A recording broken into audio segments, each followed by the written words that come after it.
आजही तो अनुभव आठवला की अंगावर काटा येतो. ही गोष्ट खरी आहे, माझ्या आयुष्यात घडलेली. साधारण 7 ते 8 वर्षांपूर्वीची ही घटना आहे, जेव्हा मी पुण्यात एका IT कंपनीत नोकरी करत होतो. शहरातल्या गडबडीत माझं आयुष्य चाललं होतं. काम, घर, मित्र हे सगळं व्यवस्थित होतं. पण त्या दिवसानंतर माझं आयुष्य कायमचं बदलून गेलं. मी मूळचा कोकणातला. आमच्या गावात अजूनही जुन्या काळच्या श्रद्धा, अंधश्रद्धा या पाळल्या जातात. माझे आजोबा खूप आधी गेले होते आणि त्यानंतर माझं गावाशी फारसं नातं उरलं नव्हतं. आई बाबा गावात राहत होते, मी मात्र पुण्यात. आम्ही कधीतरी बोलायचो, सगळं अगदी नेहमीसारखं चालू होतं. पण त्या दिवशी माझ्या मोबाईलवर एक अनोळखी कॉल आला. मध्यरात्री नेमकं 12:03 सुरुवातीला मला वाटलं एखादा टेलिमार्केटिंग कॉल असेल किंवा चुकून कोणी डायल केला असेल. पण स्क्रीनवर दिसणारं नाव पाहून माझं रक्त गोठलं. मोबाईलच्या स्क्रीनवर लिहिलं होतं, आबा. आबा म्हणजे माझे आजोबा, जे 10 वर्षांपूर्वीच निधन पावले होते. क्षणभर माझ्या अंगातून विजेचा झटका गेला. हे कसं शक्य आहे? मी स्वतःशीच पुटपुटलो. माझा हात थरथर कापत होता. काही क्षण मी थिजल्यासारखा स्क्रीनकडे बघत बसलो. शेवटी कुतूहल, भीती, गोंधळ सगळं एकत्र आलं आणि मी तो कॉल उचलला. हॅलो. माझा आवाज थरथरत होता. काही सेकंद शांतता होती आणि मग अचानक एक आवाज आला, मला विसरलास का? तो आवाज अगदी माझ्या आबांसारखाच होता. मी श्वास रोखून ऐकत होतो, पण लगेच फोन कट झाला. माझ्या अंगावर शहारे आले होते. मी झोपायचा प्रयत्न केला, पण पूर्ण रात्र डोळ्याला झोप नाही. सकाळी उठून मी माझ्या आईला फोन केला. तिला सर्व सांगितलं. आई हसली आणि म्हणाली, काय रे तू पण? स्वप्नातला आवाज असेल. आजोबांची आठवण काढत होतास का काल? मी जबरदस्ती हसून टाळलं, पण मनातली भीती काही कमी झाली नव्हती. त्या दिवसानंतर 2 ते 3 दिवस सगळं ठीक होतं. मी ठरवलं होतं की त्या कॉलला जास्त मनावर घ्यायचं नाही. पण 4थ्या दिवशी पुन्हा तोच प्रसंग घडला. यावेळी रात्री 12:17 फोन वाजला. स्क्रीनवर पुन्हा तेच नाव, आबा. यावेळी मी थोडं धाडस दाखवत लगेच फोन उचलला. कोण आहे? कोण बोलतंय? मी जरा जोरात विचारलं. त्या टोकाला पुन्हा काही सेकंद शांतता. मग स्पष्ट आवाजात वाक्य ऐकू आलं, लवकर ये, वेळ कमी आहे. मी हादरलो. कुठे येऊ? कोण बोलतंय? मी घाईघाईने विचारलं, पण उत्तर नाही. पुन्हा कॉल कट. त्या क्षणापासून माझ्या मनात प्रचंड घालमेल सुरू झाली. हे नक्की कोण करतंय? कोणी माझी थट्टा करतेय का? पण माझ्या आजोबांचा नंबर तर आता अस्तित्वातच नव्हता. त्यांनी वापरलेला जुना मोबाईल व सिम मी स्वतः त्यांच्या मृत्यूनंतर बंद केला होता. मग हे कसं शक्य आहे? मी ठरवलं की याचा तपास करायचा. दुसऱ्या दिवशी ऑफिसला जाण्याऐवजी मी जवळच्या मोबाईल सर्व्हिस सेंटरमध्ये गेलो. त्यांना नंबर दाखवला. त्यांनी कॉल लॉग तपासला आणि सांगितलं, सर, हा नंबर आता अस्तित्वात नाही, डिलीट झालाय. सिस्टीममध्ये काहीच रेकॉर्ड नाही. मी थक्क झालो. तिथल्या टेक्निशियनने मात्र हलकं हसत सांगितलं, सर, कधी कधी मोबाईलमध्ये बग असतो, जुने कॉन्टॅक्ट्स दिसतात, जास्त टेन्शन घेऊ नका. पण मला माहीत होतं की हा काही तांत्रिक बिघाड नव्हता. त्या आवाजातली ओळख, त्या शब्दांतलं गूढ, हे सगळं काहीतरी वेगळंच होतं. रात्री परत घरी आलो. मनात प्रचंड भीती होती. म्हणून मी ठरवलं की फोन सायलेंटवर ठेवून झोपायचं. पण अंदाज लावा काय झालं असेल. मध्यरात्री 12:30 फोन परत वाजला. मी दचकून उठलो. यावेळी मात्र मोबाईल सायलेंटवर असूनही मला रिंग स्पष्ट ऐकू येत होती. मी घामाघूम झालो. धडधडत्या हाताने फोन उचलला. समोरून आवाज आला, आता वेळ आली आहे, येणार ना तू? मी घाबरून फोन भिरकावून दिला आणि संपूर्ण रात्र भीतीने थरथरत जागतच बसलो. पुढच्या काही दिवसांत हे कॉल्स नियमित यायला लागले. दररोज मध्यरात्रीच्या सुमारास. कधी आबांचा आवाज, कधी फक्त श्वास घेण्याचा, तर कधी दुरून येणारं बेसूर हसू. मी कोणाला सांगायची हिंमत केली नाही. ऑफिसमध्येही माझं लक्ष लागत नव्हतं. झोप उडून गेली होती. डोळ्याखाली काळी वर्तुळं पडली होती. शेवटी मी माझ्या एका जवळच्या मित्राला, संजयला सगळं सांगितलं. तो सुरुवातीला हसला, पण माझ्या डोळ्यांतली भीती बघून काहीसा गंभीर झाला. तो मला म्हणाला, हे बघ, हे काहीतरी विचित्र वाटतंय, अमानवीय. मला असं वाटतंय की तुला मृतात्म्यांचा कॉल असेल. काहीतरी कारण असणार या गोष्टीला. तुला गावात जाऊन चौकशी करावी लागेल. संजयच्या शब्दांनी माझं मन अधिकच अस्वस्थ झालं आणि हळूहळू मला समजू लागलं, हे कॉल्स फक्त आवाज नाहीत, तर काहीतरी इशारा देत आहेत.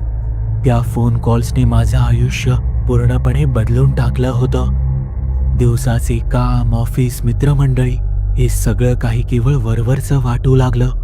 कारण माझ्या डोक्यात एकच विचार सतत घुमत राहायचा, तो कॉल पुन्हा कधी येणार? प्रत्येक दिवसाचं वेळापत्रक एकसारखं व्हायला लागलं. सकाळी थकल्यासारखा उठायचो.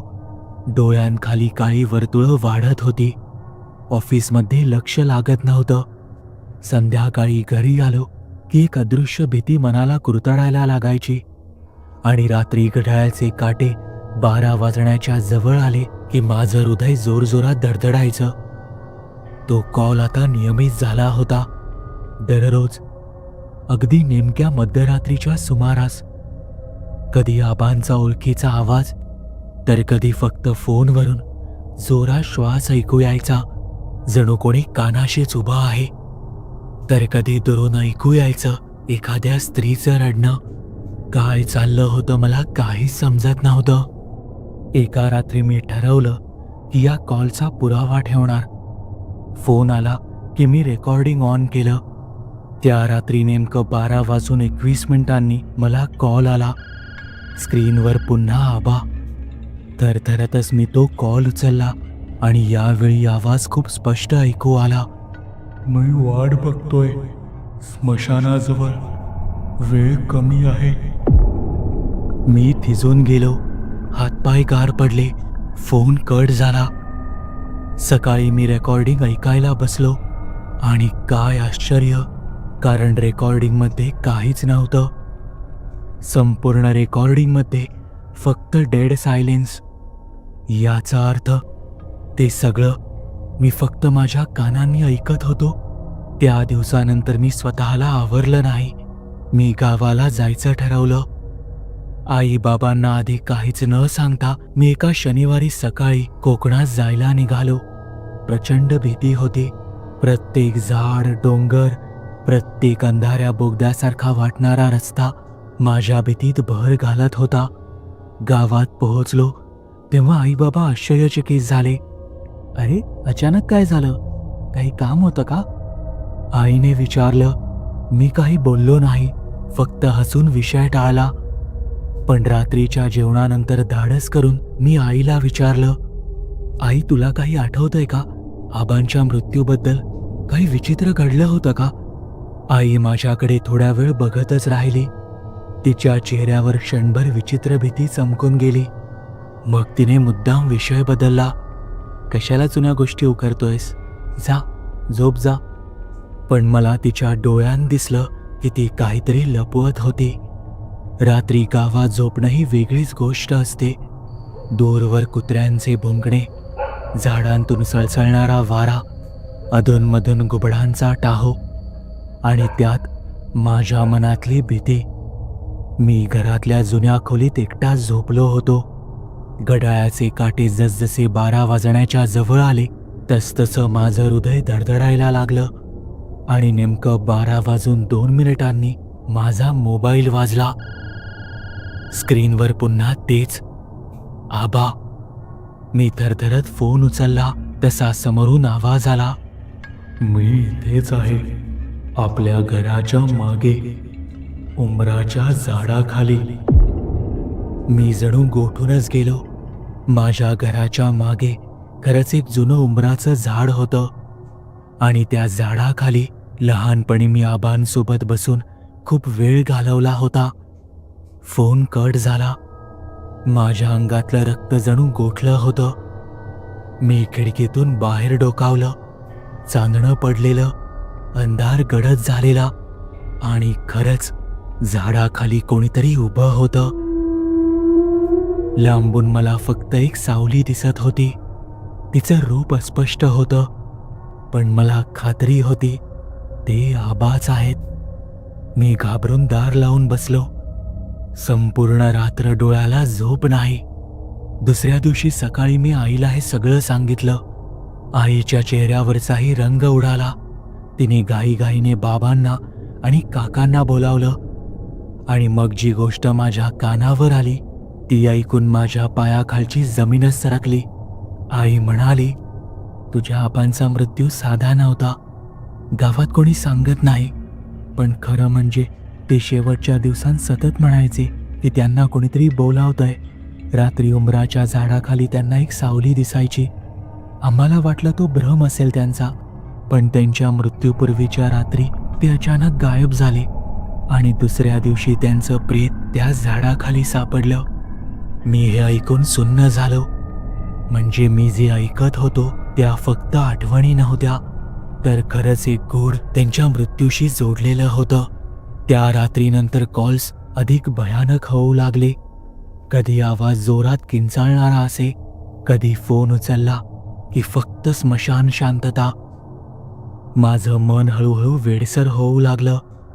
मी स्वतःलाच विचारायचो, हे खरंच आहे का की मी वेडा होतोय?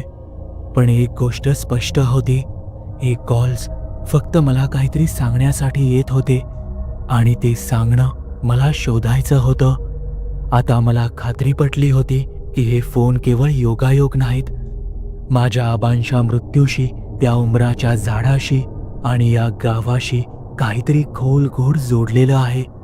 मी ठरवलं की सत्य काहीही असो ते शोधायचंच आहे, कारण दररोज येणारे हे फोन माझं जगणं अशक्य करून टाकत होते. त्या रात्री पुन्हा नेमकं 12 वाजून 7 मिनिटांनी मोबाईल पुन्हा वाजला. हात थरथरत होता, पण मी कॉल उचलला. सत्य लपवलंय, शोध घे, नाहीतर उशीर होईल. माझा घसा कोरडा पडला, तरीही मी ओरडून विचारलं, कुठलं सत्य, कोण लपवतंय? मला उत्तर मिळालं नाही. फोन कट झाला. त्या क्षणी माझ्या मनात संशय आला. आई, बाबा, काका हे काहीतरी लपवतायत. त्यांच्या चेहऱ्यावरची भीती मला अगदी स्पष्ट दिसली होती. दुसऱ्या दिवशी मी गावातील एका वृद्धाला भेटलो. त्यांचं नाव गणपत काका. ते म्हणजे गावातल्या जुन्या गोष्टींचा जणू जिवंत ग्रंथच होते. मी त्यांना सावधपणे विचारलं, काका, माझ्या आबांच्या मृत्यूबद्दल खरं काही माहिती आहे का? गणपत काकांनी माझ्याकडे बराच वेळ बघितलं. मग हळू आवाजातच म्हणाले, सगळं सांगणं बरं नाही रे मुला, पण तू विचारतोस म्हणून सांगतो. तुझ्या आबांचा मृत्यू साधा नव्हता. त्यांच्यावर काळी जादू केली होती. काळी जादू? तसे ते मान डोलावून म्हणाले, हो, गावातलं उंबराचं झाड शापित मानलं जातं. जुन्या काळी इथे एक तांत्रिक राहत होता. तो मृतांच्या आत्म्यांना बांधून ठेवायचा. म्हणतात की त्या झाडाखाली अनेक आत्मे कैद आहेत. तुझ्या आबांनी शेवटच्या दिवसांत वारंवार सांगितलं होतं की कोणीतरी त्यांना बोलावतंय, पण आम्हाला वाटलं तो त्यांचा वेडेपणा आहे. आणि मग काकांनी श्वास घेतला आणि पुढे म्हणाले, आणि मग त्यांचा मृतदेह झाडाखाली सापडला. डोळे सताड उघडे. चेहऱ्यावर अशी भीती होती की आम्ही बघायलाही घाबरलो. तेव्हापासून लोक म्हणतात त्या झाडाखाली बसणाऱ्याला मृतात्म्यांची साद ऐकू येते. माझ्या अंगावर काटा आला. म्हणजे आबा खरोखरच त्या आत्म्यांमध्ये अडकले होते आणि आता ते मला बोलावत होते. त्या रात्री मी ठरवलं की काहीही झालं तरी रेकॉर्डिंग करायचंच. मी मोबाईल बाजूला ठेवला आणि व्हॉइस रेकॉर्डरही वेगळा चालू केला. मध्यरात्री पुन्हा फोन वाजला. स्क्रीनवर पुन्हा आबा.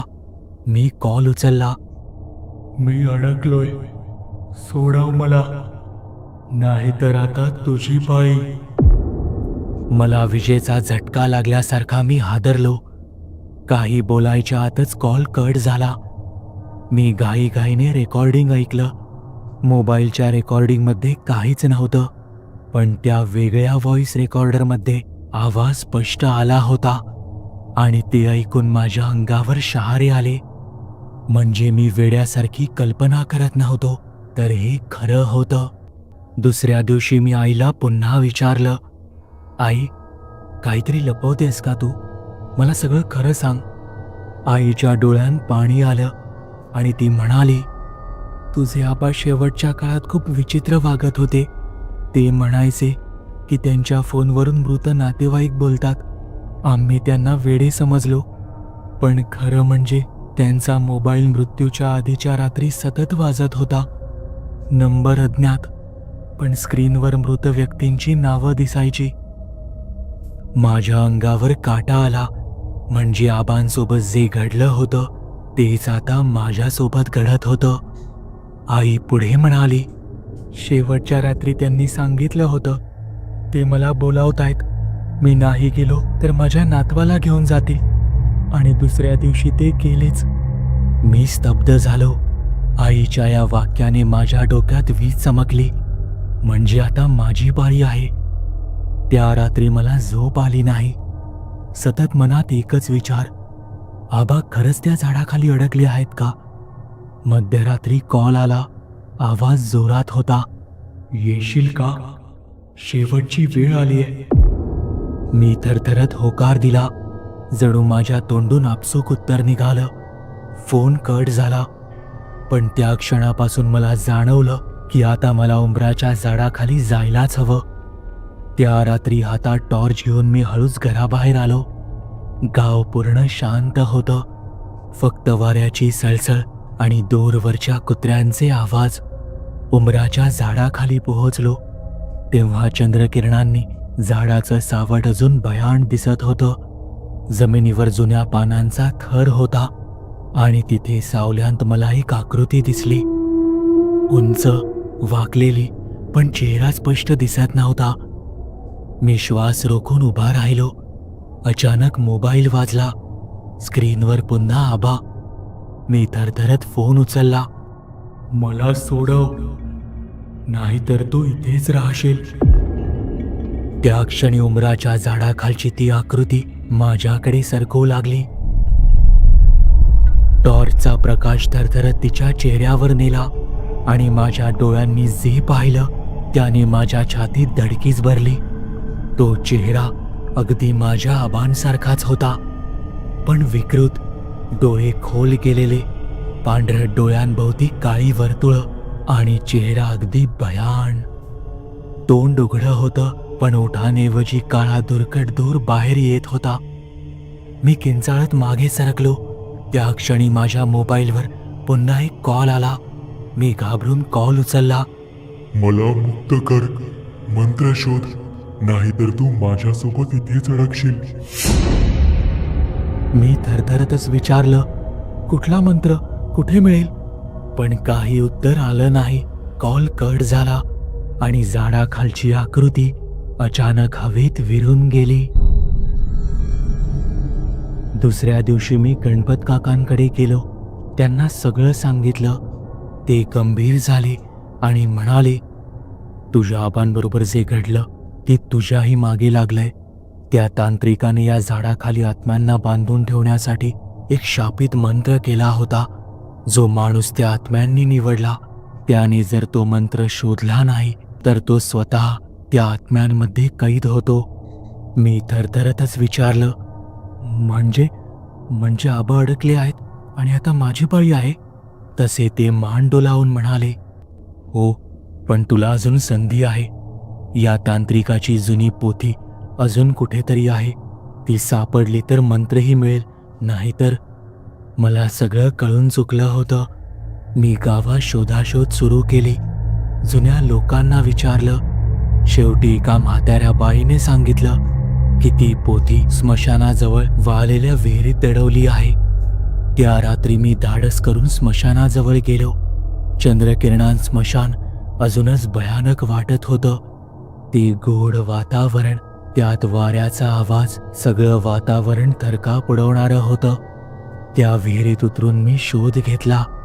जुन्या दगडांच्या फटीत मला खरंच एक धुळीने माखलेली, मोडक्या चामड्यात बांधलेली पोथी सापडली. मी थरथरत ती उघडली.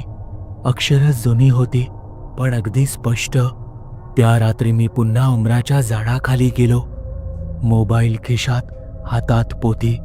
हृदय धडधडत होतं. नेमक्या मध्यरात्री मोबाईल वाजला. स्क्रीनवर पुन्हा आबा.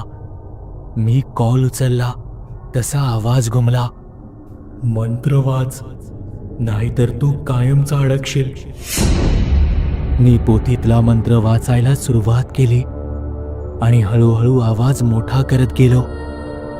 झाडाभोवती वारा सुटला.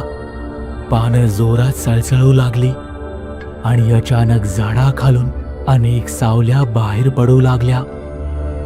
विकृत चेहरे, किंचाळणारे आवाज, थरथरणारे हात आणि त्यांच्यामध्ये माझे आबा. त्यांचा चेहरा यातनेने व्याकुळ. ते किंचाळले, संपूर्ण वाच, नाहीतर सगळं व्यर्थ जाईल. मी डोळे मिटून पूर्ण मंत्र उच्चारला आणि क्षणात कानठळ्या बसवणारा आवाज आला. जमिनीखालून जणू साखळ्या तुटल्याचा आवाज. सगळ्या सावल्या हवेत विलीन होऊ लागल्या. आबा शेवटी माझ्याकडे पाहून हलकसं हसले. त्यांच्या डोळ्यात शांतता होती आणि मग तेही प्रकाशात विरून गेले. सगळं शांत झालं. झाडाखाली आता काही नव्हतं. मी घामाने भिजलेलो. तसाच घरी परतलो. त्या दिवसानंतर मोबाईलवर कधीही तसा कॉल आला नाही आणि स्क्रीनवर पुन्हा आबा हे नाव कधीही दिसलं नाही.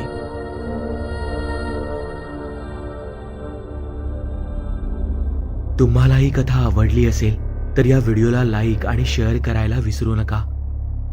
जर तुम्ही आपल्या चॅनलवरती नवीन असाल तर आपल्या चॅनलला सबस्क्राईब नक्की करा.